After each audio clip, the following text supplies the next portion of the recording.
어느 날 문득 거울 속에 비친 자신의 모습을 보며 이런 생각을 해본 적이 있나요? 나는 지금까지 잘 살아온 걸까? 앞으로 남은 시간은 어떻게 살아가야 할까? 나이를 먹어간다는 것은 단순히 숫자가 늘어나는 것이 아닙니다. 변화의 순간이 다가오고 있다는 뜻이죠. 특히 인생의 후반전에 들어선 지금, 당신의 선택 하나가 앞으로의 삶을 완전히 바꿔놓을 수 있습니다. 어떤 사람은 이 시기에 활짝 피어나는 반전을 맞이합니다. 반면 어떤 사람은 지금까지의 삶을 후회하며 무기력 속에 갇히기도 하죠. 오늘 이야기할 내용이 바로 그 차이를 만드는 중요한 행동들입니다. 너무나 중요한 순간, 지금 이 순간에 어떤 선택을 하느냐에 따라 당신의 삶은 180도 달라질 수 있습니다. 몇 년 전 한 지인이 있었습니다. 그는 평생 열심히 일하며 가족을 책임져 왔습니다. 그러나 정작 자신의 삶은 돌아볼 여유가 없었죠. 퇴직 후 그는 오랫동안 꿈꿔왔던 취미를 시작해 보려고 했습니다. 하지만 무엇을 해야 할지 몰랐습니다. 시간이 많아진 만큼 오히려 허전함과 공허함이 커져갔죠. 내가 그동안 뭐하고 살았지? 그는 이렇게 되뇌며 점점 우울해졌습니다. 어느 순간부터는 사람들과의 만남도 줄어들었습니다. 아무도 자신을 필요로 하지 않는 것 같았기 때문이죠. 그러던 어느 날, 그는 오랜 친구를 만났습니다. 그 친구는 정반대의 삶을 살고 있었죠. 퇴직 후에도 새로운 것에 도전하며 삶을 즐기고 있었습니다. 나는 이제 시작이야. 하고 싶은 걸 다 해볼 거야. 그 친구의 말에 그는 충격을 받았습니다. 그 순간 깨달았습니다. 퇴직은 끝이 아니라 새로운 시작이라는 것을요. 중요한 것은 어떻게 받아들이느냐에 달려 있었습니다. 혹시 지금의 당신도 비슷한 상황인가요? 그렇다면 한 가지 질문을 던져보세요. 앞으로 남은 시간을 어떻게 채워갈 것인가? 이 질문에 대한 답을 찾는 것이 앞으로의 삶을 결정할 열쇠가 될 것입니다. 지금까지의 삶을 후회 없이 살기 위해, 앞으로의 시간을 행복하게 보내기 위해 지금 바로 행동해야 할 것들이 있습니다. 오늘 그 방법을 하나씩 이야기해 보겠습니다. 지금까지와는 전혀 다른, 더 나은 삶을 위한 변화를 만들어 보세요. 퇴직 후 삶의 방향을 잃어버린 사람들이 많습니다. 그동안 사회에서 맡았던 역할이 사라지면 자신이 무의미해진 것처럼 느껴지기도 하죠. 하지만 정말 중요한 것은 이 시기가 새로운 출발점이 될 수 있다는 사실입니다. 그러기 위해서는 먼저 한 가지 사실을 인정해야 합니다. 지금까지와 같은 방식으로는 앞으로의 삶을 행복하게 살 수 없다. 이 문장을 깊이 새겨야 합니다. 인생의 전환점을 맞이한 지금, 과거에 익숙한 방식이 아닌 새로운 삶의 태도를 만들어야 합니다. 그렇다면 어떻게 해야 할까요? 오늘은 그 핵심적인 방법 중 첫 번째, 관계를 재정립하는 법에 대해 이야기해 보겠습니다. 첫째, 사람을 줄이지 말고 다시 연결하세요. 퇴직 후 가장 흔한 실수 중 하나가 인간관계를 스스로 단절하는 것입니다. 더 이상 일에서 만날 사람들이 없고 자연스럽게 연락이 줄어든다고 해서 관계를 놓아버려서는 안 됩니다. 오히려 지금이야말로 관계를 다시 정비하고 새로운 연결을 만들어야 할 때입니다. 한 가지 예를 들어볼까요? 한 여성은 퇴직 후 오랫동안 알고 지냈던 사람들과 거리를 두기 시작했습니다. 이전에는 직장 동료와 자연스럽게 만났지만 이제는 만날 이유가 없다고 생각한 것이죠. 그러던 어느 날 우연히 옛 동료를 길에서 만났습니다. 반갑게 인사를 나눈 후 동료가 말했습니다. 요즘 뭐하고 지내? 우리 한번 모이자. 그 한마디가 그녀의 인생을 바꿨습니다. 그날 이후 그녀는 정기적으로 친구들과 만남을 가지기 시작했습니다. 혼자 있을 때보다 훨씬 활기찬 나날을 보내게 되었죠. 관계는 노력하지 않으면 자연스럽게 멀어집니다. 그렇다고 해서 억지로 유지해야 한다는 뜻은 아닙니다.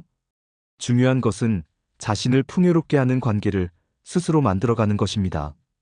오래된 인연도 좋고 새로운 인연을 만드는 것도 좋습니다. 나이를 먹을수록 의도적으로 사람들과 관계를 맺는 것이 중요합니다. 그럼 어떻게 해야 할까요? 가장 쉬운 방법을 알려드리겠습니다. 먼저 예전 지인들에게 안부 인사를 보내세요. 잘 지내요? 한마디면 충분합니다. 관심 있는 동호회나 모임에 나가보세요. 처음이 어렵지. 한번 발을 들이면 자연스럽게 새로운 사람들이 생깁니다. 혼자서라도 밖으로 나가세요. 카페에서 커피를 마시거나 공원에서 산책하는 동안 우연한 만남이 찾아올 수도 있습니다. 이 세 가지만 실천해도 당신의 삶은 완전히 달라질 수 있습니다. 나이가 들수록 인간관계가 줄어드는 것이 아니라 오히려 더 넓어질 수 있다는 것을 기억하세요. 둘째, 관계에서 우선순위를 정하세요. 모든 사람과 관계를 유지하는 것은 불가능합니다. 오히려 무리해서 모든 사람을 붙잡고 있으면 정작 소중한 관계를 지키지 못할 수도 있죠. 누가 내 삶에서 가장 중요한 사람인가? 이 질문을 한번 던져보세요. 그리고 그 답을 중심으로 관계를 정리하세요. 가까운 가족, 오랜 친구, 나에게 긍정적인 영향을 주는 사람들. 이들과의 관계를 더 깊이 만들어가는 것이 중요합니다. 예를 들어, 한 남성이 있었습니다. 그는 퇴직 후에도 많은 사람들과 관계를 유지하려 노력했지만 시간이 지나면서 점점 피곤해졌습니다. 그러던 중 그는 스스로에게 물었습니다. 내가 정말 함께하고 싶은 사람은 누구일까? 그는 수십 명의 지인들과 어색한 관계를 유지하기보다 정말 소중한 몇몇 사람들과의 관계를 더욱 돈독히 하기로 했습니다. 그 결과 그는 불필요한 스트레스에서 벗어났고 진짜 소중한 사람들과 더 많은 시간을 보내게 되었죠. 우리도 마찬가지입니다. 모든 사람과 친하게 지내려고 애쓰기보다 진짜 중요한 사람들에게 시간을 더 투자하세요. 그러면 당신의 인간관계는 훨씬 더 건강해질 것입니다. 셋째, 새로운 역할을 찾으세요. 퇴직 후에도 우리는 여전히 어떤 역할을 가지고 있어야 합니다. 그 역할이 없으면 삶의 의미를 찾기 어려워집니다. 한 가지 사례를 들려드릴게요. 어떤 남성은 평생 회사를 위해 살았습니다. 하지만 퇴직 후 그는 갑자기 자신의 존재가 무의미하다고 느꼈습니다. 하루 종일 TV를 보거나 무료한 시간을 보내기 일쑤였죠. 그러던 중 그는 우연히 지역 도서관에서 자원봉사를 시작하게 되었습니다. 어린 학생들에게 책을 읽어주는 일이었죠. 그는 점점 활력을 되찾기 시작했습니다. 아침에 일어나서 무엇을 해야 할지 명확해졌고 자신이 누군가에게 도움이 된다는 사실이 자부심을 느끼게 해주었죠. 이처럼 우리는 나이에 상관없이 새로운 역할을 찾을 수 있습니다. 그 역할은 거창할 필요가 없습니다. 손주를 돌봐주는 할아버지, 할머니가 될 수도 있고 지역사회에서 작은 봉사를 할 수도 있습니다. 아니면 단순히 주변 사람들에게 따뜻한 말을 건네는 것도 하나의 역할이 될 수 있죠. 지금부터라도 내가 어떤 역할을 할 수 있을까? 고민해보세요. 그 답을 찾는 순간 당신의 삶은 다시 활력을 되찾을 것입니다. 퇴직 후 가장 흔한 고민 중 하나는 삶의 균형을 어떻게 맞출 것인가입니다. 일할 때는 하루의 대부분을 직장에서 보냈지만 퇴직 후에는 시간이 많아진 만큼 오히려 삶의 균형이 무너지는 경우가 많죠. 어떤 날은 지나치게 바쁘고 어떤 날은 아무것도 하지 않으면서 무기력에 빠지는 경우도 있습니다. 이런 불균형이 계속되면 삶이 점점 불안정해지고 결국엔 우울함을 느끼게 됩니다. 따라서 오늘은 퇴직 후에도 균형 잡힌 삶을 사는 방법에 대해 이야기해 보겠습니다. 첫째, 하루를 다시 설계하세요. 직장에 다닐 때는 출근 시간과 퇴근 시간이 정해져 있었죠. 하지만 퇴직 후에는 그런 틀이 사라집니다. 그렇다면 어떻게 해야 할까요? 다시 새로운 하루의 구조를 만들어야 합니다. 한 남성이 있었습니다. 그는 퇴직 후 하루 종일 무엇을 해야 할지 몰라 무기력해졌습니다. 일어나는 시간도 점점 늦어졌고 밥을 먹는 시간도 제각각이었죠. 그러던 중 그는 작은 변화를 주기로 했습니다. 아침에 정해진 시간에 일어나고 산책을 하거나 독서를 하며 하루를 시작했습니다. 점심 이후에는 자신이 좋아하는 취미 활동을 했고 저녁에는 가족과 시간을 보내거나 조용히 하루를 정리했죠. 몇 주 후 그는 자신이 달라졌음을 느꼈습니다. 단순히 시간을 보낸 것이 아니라 의미 있는 하루를 보냈다는 느낌이 들었기 때문이죠. 우리는 나이가 들어도 여전히 규칙적인 생활 패턴이 필요합니다. 아침에 일어나는 시간을 정하세요. 하루 동안 무엇을 할지 계획을 세우세요. 일정한 루틴을 만들고 습관이 되도록 실천하세요. 이것만 지켜도 삶이 훨씬 안정되고 균형 잡힌 하루를 보낼 수 있습니다. 둘째, 새로운 목표를 세우세요. 직장에 있을 때는 크고 작은 목표가 있었습니다. 승진을 하거나 프로젝트를 마무리하는 것처럼 말이죠. 그런데 퇴직 후에는 목표가 사라지는 경우가 많습니다. 목표가 없으면 삶의 방향도 잃어버리게 됩니다. 한 여성의 이야기를 해보겠습니다. 그녀는 퇴직 후 처음에는 여행을 다니며 시간을 보냈습니다. 하지만 시간이 지날수록 공허함이 커졌죠. 그러던 중 우연히 친구의 권유로 그림을 배우기 시작했습니다. 처음에는 단순한 취미였지만 점점 흥미를 느끼게 되었습니다. 몇 년 뒤 그녀는 작은 전시회를 열게 되었고 자신의 작품을 통해 사람들과 소통하는 기쁨을 알게 되었습니다. 퇴직 후에도 목표는 반드시 필요합니다. 그 목표가 꼭 대단한 것이어야 할 필요는 없습니다. 작은 취미를 하나 시작해도 좋고 책을 한 달에 몇 권 읽겠다는 목표도 좋습니다. 봉사활동을 하면서 사람들에게 도움을 주는 것도 좋은 목표가 될 수 있죠.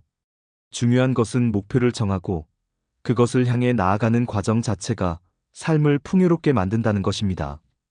셋째, 몸을 움직이세요. 퇴직 후 건강을 잃는 가장 큰 이유는 운동 부족 때문입니다.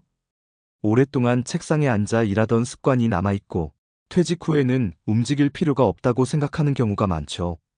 하지만 건강이 무너지면 그 어떤 것도 할 수 없게 됩니다. 한 남성이 있었습니다. 퇴직 후 몇 년 동안 특별히 운동을 하지 않았습니다. 그러던 어느 날 병원에서 충격적인 말을 들었습니다. 운동을 더 이상 안 하면 앞으로 건강이 급격히 나빠질 겁니다. 그제서야 그는 운동을 시작했습니다. 처음에는 가벼운 산책부터 시작했죠. 그 후에는 하루 30분씩 스트레칭과 가벼운 근력 운동을 추가했습니다. 몇 달 후, 그는 몸이 훨씬 가벼워졌고 무엇보다 삶에 활력이 생겼다는 걸 깨달았습니다. 건강을 위해 할 수 있는 일은 많습니다. 매일 30분씩 산책하세요. 간단한 스트레칭을 습관화하세요. 몸을 움직이는 취미를 찾아보세요. 운동은 단순히 건강을 지키는 것뿐만 아니라 삶의 활력을 되찾게 만드는 중요한 요소입니다. 넷째, 정신적인 균형을 유지하세요. 몸이 건강해도 마음이 불안하면 삶이 불안정해집니다.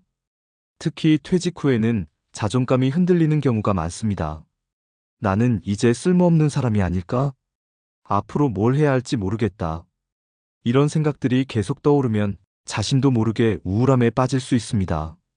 한 가지 실험이 있습니다. 한 그룹의 사람들에게 매일 감사할 일을 3가지씩 적어보라고 했습니다. 그리고 몇 달 후 그들의 정신 건강 상태를 체크했죠. 놀랍게도 이 실험을 한 사람들은 우울감이 줄어들고 삶에 대한 만족도가 높아졌습니다. 감사는 우리의 마음을 건강하게 해줍니다. 그리고 그 과정에서 삶의 균형도 자연스럽게 맞춰지죠. 매일 아침 감사할 일을 하나씩 적어보세요. 명상을 하거나 조용히 자신을 돌아보는 시간을 가져보세요. 긍정적인 생각을 할 수 있는 활동을 찾아보세요. 정신적인 건강은 우리가 생각하는 것보다 훨씬 중요합니다. 몸과 마음이 모두 건강할 때 비로소 균형 잡힌 삶을 살 수 있습니다. 퇴직 후 가장 큰 고민 중 하나는 경제적인 문제입니다. 젊을 때는 돈을 벌고 소비하는 것이 자연스러웠지만 퇴직 후에는 수입이 줄어들고 지출이 더욱 신경 쓰이게 됩니다.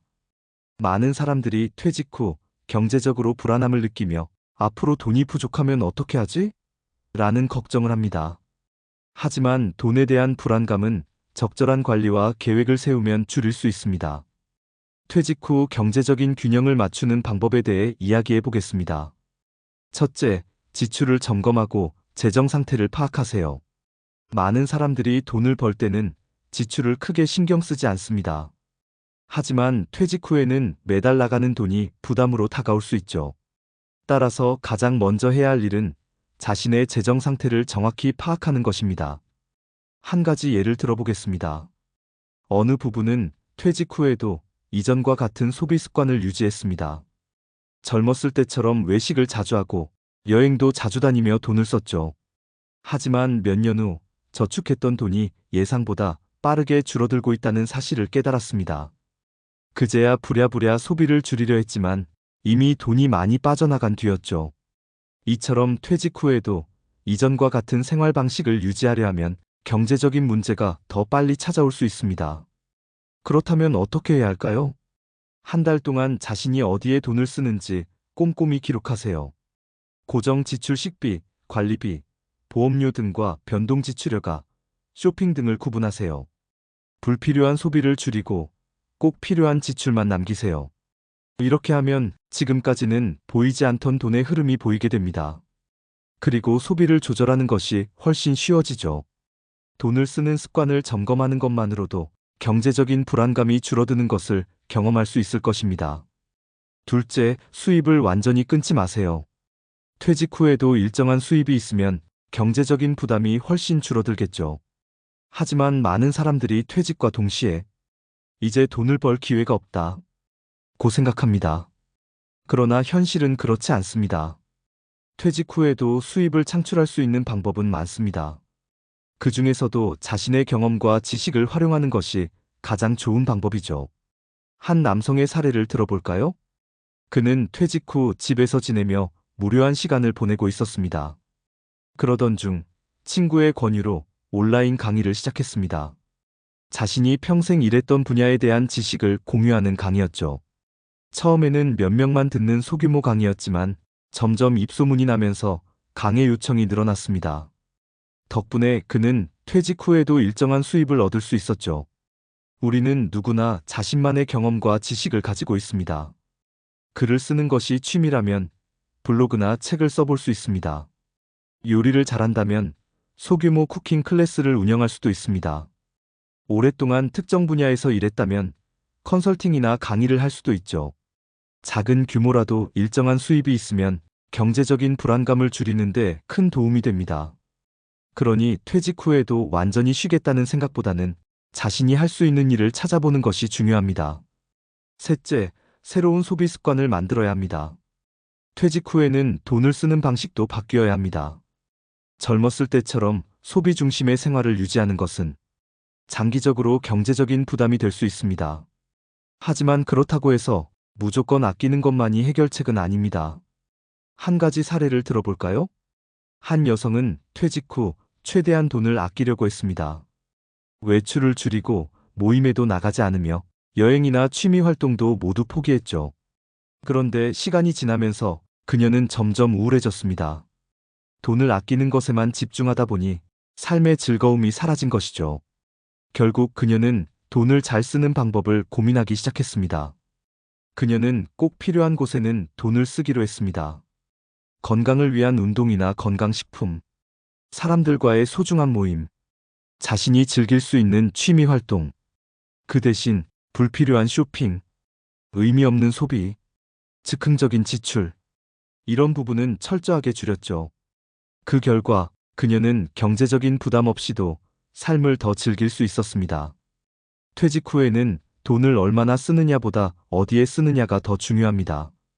꼭 필요한 지출과 불필요한 지출을 구분하세요.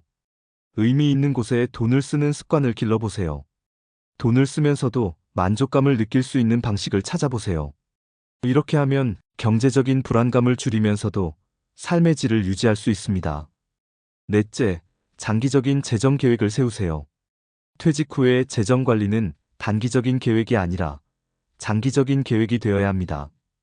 예를 들어 한 달에 얼마를 써야 하는지 계산하는 것도 중요하지만 5년 뒤, 10년 뒤의 재정 상태를 미리 점검하는 것이 더욱 중요합니다. 5년 후 내 저축 상태는 어떨까? 10년 후 예상되는 의료비는 얼마나 될까? 앞으로 어떤 지출이 더 늘어날까? 이런 질문을 스스로 던져보세요. 그리고 그에 맞춰 재정 계획을 세워야 합니다. 특히 나이가 들수록 의료비 지출이 늘어날 가능성이 높습니다. 따라서 건강을 챙기는 것이 곧 경제적인 준비가 될 수도 있습니다. 건강한 생활 습관을 유지하세요. 보험을 미리 점검하고 필요한 부분을 보완하세요. 장기적인 저축 계획을 다시 한번 검토하세요. 이렇게 하면 예상치 못한 상황이 와도 당황하지 않고 대처할 수 있습니다. 퇴직 후 가장 중요한 것은 정서적 안정과 행복을 유지하는 것입니다. 우리는 종종 경제적인 문제나 건강 문제에만 집중하지만 사실 퇴직 후 삶의 질을 결정하는 것은 마음가짐과 감정의 균형입니다. 많은 사람들이 퇴직 후 무기력함을 느끼거나 외로움을 겪습니다. 삶의 목적이 사라진 것 같고 자신이 쓸모없는 존재가 된 것처럼 느껴질 수도 있습니다. 그러나 퇴직 후에도 충분히 행복하고 성실한 삶을 살 수 있습니다. 첫째, 혼자 있는 시간을 두려워하지 마세요. 퇴직 후에는 혼자 있는 시간이 많아집니다. 일할 때는 하루 종일 사람들과 함께 했지만 이제는 갑자기 혼자 보내는 시간이 길어지죠. 많은 사람들이 이 시간을 외로움으로 받아들이고 점점 우울함을 느끼기도 합니다. 하지만 혼자 있는 시간은 외로운 시간이 아니라 새로운 기회를 찾는 시간이 될 수 있습니다. 한 남성이 있었습니다. 그는 퇴직 후 아침부터 저녁까지 집에 혼자 있는 시간이 많아졌습니다. 처음에는 무료함을 느끼고 외로워했지만 이 시간을 활용해 자신이 하고 싶었던 일들을 하나씩 시도해 보기로 했습니다. 처음에는 간단한 요리를 배우기 시작했습니다. 그 다음에는 오랫동안 미뤄왔던 독서를 했죠. 점점 자신만의 루틴이 만들어지면서 그는 더 이상 혼자 있는 시간이 외롭지 않다는 것을 깨달았습니다. 혼자 있는 시간을 의미 있게 보내는 것이 중요합니다. 새로운 취미를 시작하세요. 자신이 좋아하는 활동을 찾아보세요. 혼자서도 즐길 수 있는 시간을 만들어 보세요. 혼자 있는 시간을 즐길 줄 알게 되면 퇴직 후 삶의 만족도는 훨씬 높아질 것입니다. 둘째, 작은 성취감을 경험하세요. 퇴직 후에는 목표가 사라지면서 자신이 아무것도 이루지 못하고 있다는 생각이 들 수 있습니다. 그러나 성취감은 꼭 거창한 목표에서 오는 것이 아닙니다. 한 여성의 사례를 들어보겠습니다. 그녀는 퇴직 후 처음에는 특별한 목표 없이 하루하루를 보냈습니다. 그러다 우연히 작은 정원을 가꾸기 시작했죠. 처음에는 단순한 취미였지만 식물이 하나둘 자라면서 그녀는 점점 더 큰 기쁨을 느꼈습니다. 매일 아침 식물에 물을 주고 새로운 꽃이 피는 것을 보는 것이 삶의 활력이 되었죠. 작은 성취감이 쌓이면 삶의 만족도가 높아집니다. 매일 아침 30분씩 산책하기, 한 달에 한 권씩 책 읽기, 새로운 요리 한 가지 배우기, 글을 써서 기록하기. 이처럼 작은 목표라도 꾸준히 이루어 나가면 자신이 성장하고 있다는 느낌을 받을 수 있습니다. 셋째, 긍정적인 관계를 유지하세요. 퇴직 후에도 사람들과의 연결이 필요합니다. 하지만 중요한 것은 긍정적인 관계를 유지하는 것이죠. 젊었을 때는 어쩔 수 없이 관계를 유지해야 할 경우도 많았습니다. 그러나 퇴직 후에는 자신이 원하는 관계를 선택할 수 있습니다. 한 남성이 있었습니다. 그는 퇴직 후에도 회사 동료들과 연락을 지속하려 했지만 대화가 점점 어색해지고 서먹해졌습니다. 그러던 중 그는 새로운 모임에 참석하게 되었습니다. 그곳에서 비슷한 관심사를 가진 사람들을 만나게 되었죠. 그들과의 대화는 훨씬 자연스러웠고 자신이 진짜 즐길 수 있는 관계를 만들 수 있었습니다. 의미 있는 관계를 맺는 것이 중요합니다. 새로운 모임이나 동호회에 참여하세요. 오랜 친구들과 다시 연락해보세요. 가족과 시간을 더 많이 보내보세요. 이처럼 자신에게 긍정적인 영향을 주는 관계를 유지하면 퇴직 후에도 외롭지 않고 행복한 시간을 보낼 수 있습니다. 넷째, 자신을 소중히 여기세요. 퇴직 후 가장 흔한 감정 중 하나는 자존감의 저하입니다. 이제 나는 사회적으로 아무런 역할이 없구나. 나는 더 이상 쓸모없는 사람이 된 것 아닐까? 이런 생각을 하다 보면 자신감을 잃고 무기력해지기 쉽습니다. 그러나 나이가 들었다고 해서 내 가치가 사라지는 것은 아닙니다. 한 여성이 있었습니다. 그녀는 퇴직 후 주변에서 이제 편하게 쉬라는 말을 자주 들었습니다. 처음에는 좋은 말처럼 들렸지만 점점 스스로가 아무것도 하지 않아도 되는 존재라는 느낌을 받기 시작했습니다. 그러다 우연히 지역 도서관에서 자원봉사를 하게 되었죠. 아이들에게 책을 읽어주고 사람들에게 도움을 주는 과정에서 그녀는 다시 자신감을 되찾았습니다. 자신을 소중히 여기는 것이 중요합니다. 자신이 좋아하는 일을 하세요. 남들이 뭐라고 하든 내 삶을 내가 주도하세요. 작은 일이라도 꾸준히 하면서 자존감을 키우세요. 이렇게 하면 퇴직 후에도 스스로의 가치를 잃지 않고 자신 있는 삶을 살아갈 수 있습니다. 퇴직 후에도 우리는 여전히 성장할 수 있습니다. 새로운 도전은 젊은 사람들만의 특권이 아닙니다. 오히려 인생의 후반전이야말로 더 깊이 있고 의미 있는 도전을 할 수 있는 시기입니다. 하지만 많은 사람들이 퇴직 후에는 이제 도전할 시간이 늦었다. 지금 시작해서 뭐 하겠어? 라고 생각하며 포기해버립니다. 그러나 성장의 끝은 없습니다. 나이는 숫자일 뿐이고 자신이 원하는 방향으로 나아갈 수 있습니다. 오늘은 퇴직 후 새로운 도전을 위한 준비 방법에 대해 이야기해 보겠습니다. 첫째, 자신이 정말 원하는 것을 찾아야 합니다. 퇴직 후에도 새로운 목표를 세우고 새로운 일을 시작할 수 있습니다. 하지만 중요한 것은 무엇을 할 것인가? 입니다. 한 남성이 있었습니다. 그는 퇴직 후 이제 뭘 해야 하지? 라는 고민에 빠졌습니다. 직장을 떠난 후 목표가 사라지니 무기력해졌죠. 그러던 중 그는 자신이 가장 좋아했던 것이 무엇인지 돌아보기 시작했습니다. 어릴 때부터 그림을 좋아했지만 바쁜 회사 생활 때문에 한 번도 제대로 배운 적이 없었습니다. 그는 용기를 내어 지역문화센터에서 그림을 배우기 시작했습니다. 처음에는 단순한 취미였지만 몇 년 뒤 그는 자신만의 작품을 전시하는 기회를 얻게 되었죠. 그제서야 깨달았습니다. 지금이라도 하고 싶은 것을 하면 늦은 게 아니구나. 우리는 모두 자신이 하고 싶은 일이 무엇인지 알고 있습니다. 단지 그것을 행동으로 옮길 용기가 부족할 뿐이죠. 그렇다면 지금 한번 스스로에게 물어보세요. 내가 정말 하고 싶은 일은 무엇인가? 예전부터 해보고 싶었던 일은 없었나? 지금 시작하면 내 삶이 더 즐거워질 수 있을까? 이 질문에 대한 답을 찾는 것이 퇴직 후 새로운 도전의 첫걸음이 될 것입니다. 둘째, 작은 도전부터 시작하세요. 많은 사람들이 도전을 어렵게 생각합니다. 거창한 목표를 세워야 할 것 같고 무엇을 하든 대단한 결과를 내야 할 것 같죠. 그러나 큰 변화는 작은 도전에서 시작됩니다. 한 여성의 이야기를 들어볼까요? 그녀는 평생 동안 가정을 돌보느라 자신을 위한 시간을 제대로 가져본 적이 없었습니다.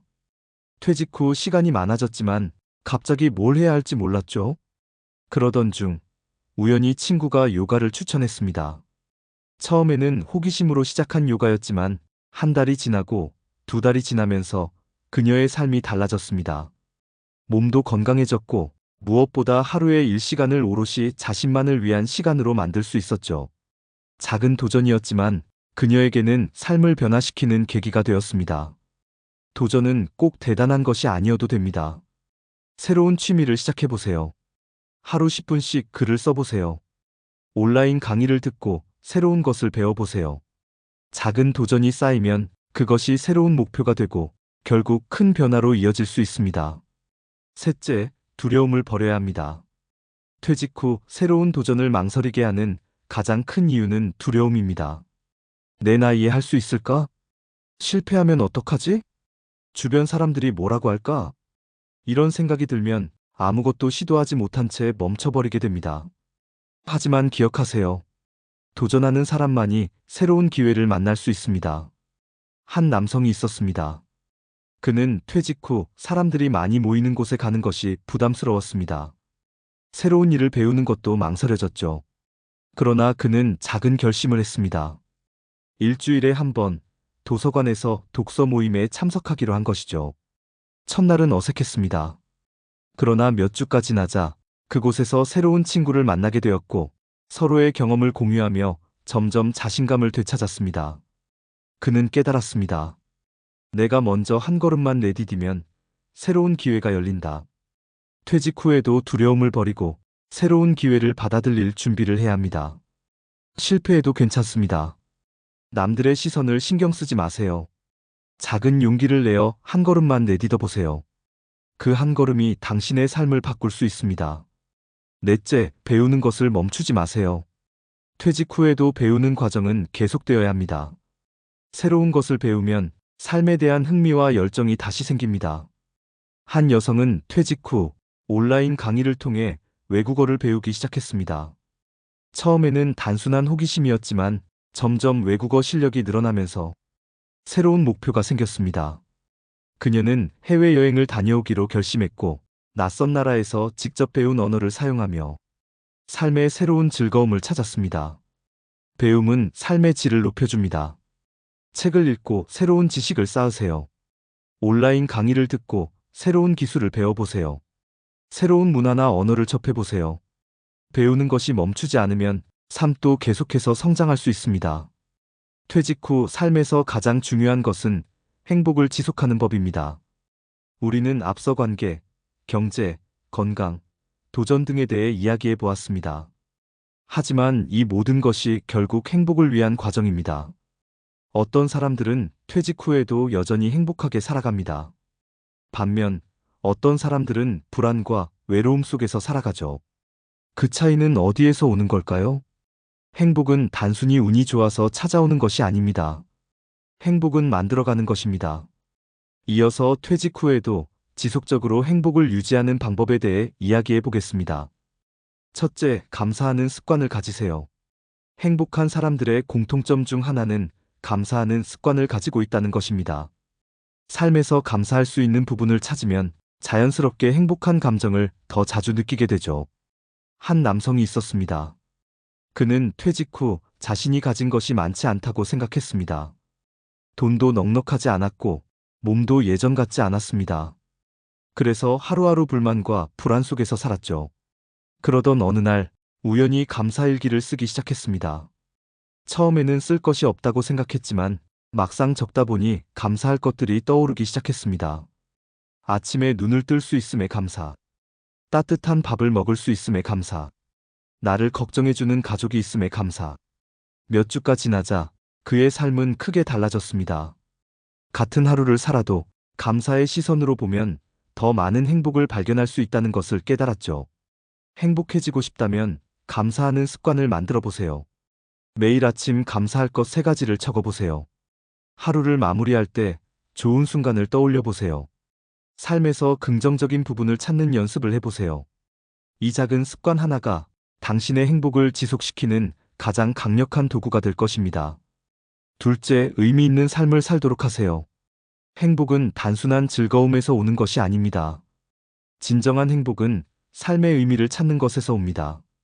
퇴직 후에도 자신만의 의미 있는 목표를 가지고 살아가는 것이 중요합니다. 한 여성의 사례를 들어볼까요? 그녀는 퇴직 후 오랫동안 해왔던 직업이 없어지면서 자신의 존재의 의미를 잃은 것 같은 기분이 들었습니다. 그러던 중 우연히 지역 복지관에서 아이들에게 책을 읽어주는 봉사활동을 시작했습니다. 그 과정에서 그녀는 자신의 삶이 다시 의미를 찾는 것을 느꼈습니다. 그녀의 작은 행동이 누군가에게 도움이 된다는 사실이 그녀를 행복하게 만들었죠. 의미 있는 삶을 살면 행복은 자연스럽게 따라옵니다. 작은 봉사활동을 해보세요. 가족이나 친구들에게 도움이 되는 일을 해보세요. 자신만의 가치 있는 목표를 만들어 보세요. 이런 것들이 쌓이면 당신의 삶은 더욱 의미 있고 충만해질 것입니다. 셋째, 변화를 받아들이세요. 나이가 들수록 많은 것들이 변하게 됩니다. 몸도 예전 같지 않고 주변 사람들도 하나둘씩 떠나기도 하죠. 하지만 변화를 두려워하거나 거부하면 행복은 점점 멀어지게 됩니다. 한 남성이 있었습니다. 그는 젊었을 때와 같은 생활 방식을 유지하려 했지만 몸이 따라주지 않자 점점 우울해졌습니다. 그러던 어느 날 그는 스스로에게 질문을 던졌습니다. 지금 내 나이에 맞게 즐길 수 있는 것들은 무엇일까? 그는 더 이상 젊었을 때처럼 무리해서 운동하지 않기로 했습니다. 대신 가벼운 산책과 명상을 하며 몸을 돌보기 시작했죠. 그는 깨달았습니다. 변화를 받아들이면 삶을 더 즐겁게 살아갈 수 있다. 나이 드는 것을 부정하지 마세요. 새로운 방식으로 삶을 즐길 방법을 찾아보세요. 변화 속에서도 행복을 찾는 법을 배워보세요. 이렇게 하면 우리는 나이가 들어도 여전히 행복할 수 있습니다. 넷째, 소소한 즐거움을 찾으세요. 행복은 거창한 것이 아닙니다. 매일의 작은 즐거움 속에서 행복을 발견할 수 있습니다. 한 여성은 퇴직 후 매일 작은 카페에 가서 커피를 마시는 시간을 가졌습니다. 그 시간 동안 그녀는 창밖을 바라보며 생각을 정리했고 자신만의 여유를 즐겼죠. 그 작은 습관이 그녀에게는 하루의 행복이 되었습니다. 소소한 즐거움을 찾는 것이 중요합니다. 좋아하는 음악을 듣는 시간 만들기. 하루에 한 잔의 차를 마시며 여유 즐기기. 반려식물 키우기. 가벼운 운동으로 기분 전환하기. 이처럼 작은 즐거움을 꾸준히 찾다 보면 행복은 자연스럽게 지속됩니다. 다섯째, 사람들과 함께 하세요. 행복은 나누면 2배가 됩니다. 아무리 좋은 일도 혼자만 경험하면 행복의 크기가 줄어들죠. 한 남성이 있었습니다. 그는 퇴직 후 혼자 지내는 시간이 많아졌습니다. 처음에는 편했지만 시간이 지나면서 점점 외로움을 느끼기 시작했죠. 그러던 중 오랜 친구들과 다시 연락을 하게 되었습니다. 그들과 함께 시간을 보내면서 그는 다시 활력을 찾았습니다. 우리는 사회적인 존재입니다. 함께할 사람이 있을 때 행복도 더 커집니다. 가족들과 시간을 더 보내세요. 친구들과 연락을 자주 하세요. 새로운 사람들을 만날 기회를 만들어 보세요. 사람들과 함께하는 것이 행복을 지속하는 중요한 요소가 될 것입니다. 마무리하며 오늘 이야기한 내용을 정리해 보겠습니다. 1. 감사하는 습관을 가지세요. 2. 의미 있는 삶을 살도록 하세요. 3. 변화를 받아들이세요. 4. 소소한 즐거움을 찾으세요. 5. 사람들과 함께 하세요. 행복은 그냥 찾아오는 것이 아닙니다. 우리가 만들어가는 것입니다.